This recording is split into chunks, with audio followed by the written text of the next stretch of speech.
La grande majorité de ce qui se passe en nous se passe au niveau inconscient. Donc, souvent, on va communiquer au niveau conscient, mais il y a plein de choses qui se passent au niveau inconscient.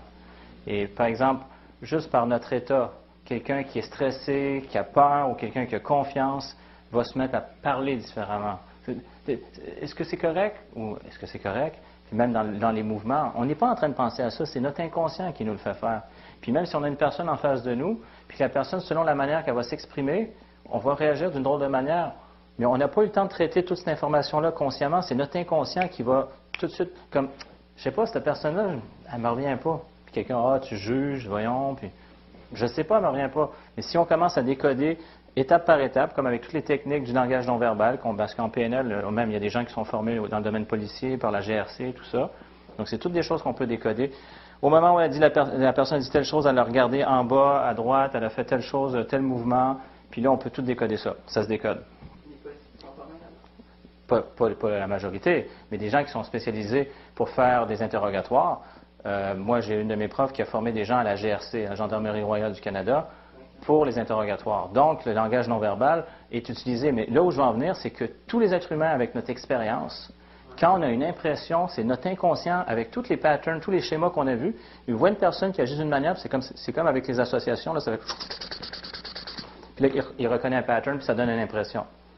Fait qu'on ne sait pas pourquoi, mais on a un feeling. C'est notre esprit qui vient nous donner ça instantanément. Après, quand on l'étudie, on peut décoder toutes les raisons pour ça. Mais ça veut dire que la plupart des choses qui se passent en nous, que ce soit dans notre manière d'agir ou notre manière de percevoir, ça se passe au niveau inconscient.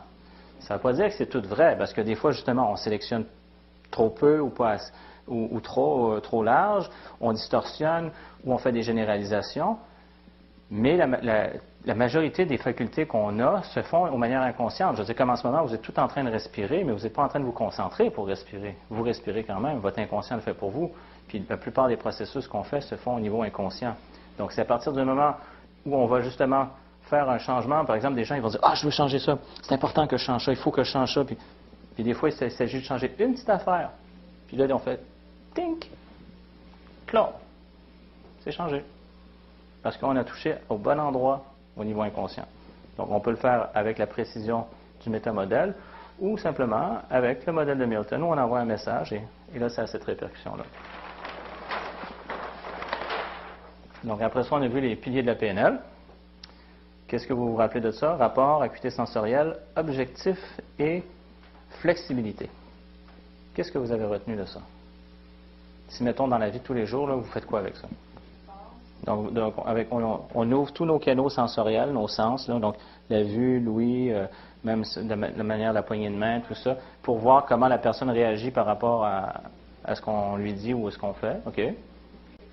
Donc tu donnes l'exemple, mettons, des gens qui ont une discussion en politique, souvent ça revient en chicane. Fait que, mettons, l'objectif, on dirait, d'une personne, on parlait de pouvoir d'influence, là.